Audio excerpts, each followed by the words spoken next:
ሰላም ጤና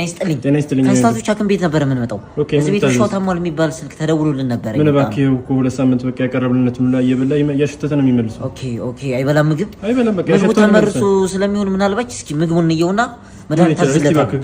እሺ እንካስቲ ያው ይሄን እኮ ነው አልበላም ያለው እንዴ ጋሺ ምን ሆንኩ ይወርደሞ ዜና ይወበካል ኧረ አንተ ቀልደኛ ነህ ለኔ ነው አይደል ኧረ ውሻው ምግብ ነው አልበላ ያለው ይሄን ነው አልበላም ያለው ኧረ ጋሺ ውሻውን ቼክ አድርጋችሁታል ቼክ አድርገናል አንበሳ እንዳይሆን የምታሳድጉ ጋሺ ኧረ አንተ ቀልደኛ ነህ ኧረ አንዴ ያዙልኝ ጋሺ በእናታችሁ አንዴ ለምናችሁ አንዴ ብቻ ለምናችሁ ምንድነው ተነስ እንጂ ትርፎ በተይላችሁ ውሻ አድርጋችሁ አርጉኝ እና ከሳሉ ሽንቴን በሰዓቱ ወጥቼ ይሸናሉ ተነኮ ራሱ ካዘዛችሁኝ አንዴ ገድዬ ነው የምመጣው ጋሺ በእናታችሁ ይኸው ሽሮ ከመብላት ያንጻር ማለት ነው ውስጥ ባቄላው ሊበቅለው ጋሺ የሆነ ነገር ማርጉልኝ እንዴ አንተ ትቀልዳለህ ኧረ ምን ሆነህ ነው ጋሺ እንኳን ስጋ የስጋ ዘመን ለራሱ የለኝም እኮ ካየው ስንት ጊዜ አንዴ ያዝልኝ በዚህ ጋሺ ምን ተወጣ መርመረን እንጀራ አለኝ እኔ እንጀራ ሚዛን ወረ ሆነ ጋሺ በእናታችሁ ጾም ለራሱ ጾም ያላቀ አራስ የውሻው ምግብ ነው የውሻው ምግብ እኮ ነው እሱ ኧረ ይሄ ውሻ አይደለም ጋሺ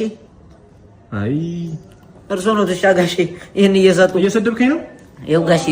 ጓደኛዬ ለራሱ በምግብ ማጣት የተነሳ ሆስፒታል ተኝቷል ይሄንን ባንዴ ሂጂ አንድ ባጎር ሰው ቀጥ ነው የሚለው ጋሺ በእናትህ ይሄን ተባበሩ አንቺ ወዴት ነው የምትሄደው ውሻችንን ከመንጂ ታሟል እኮ አትይው ጋሺ ኖ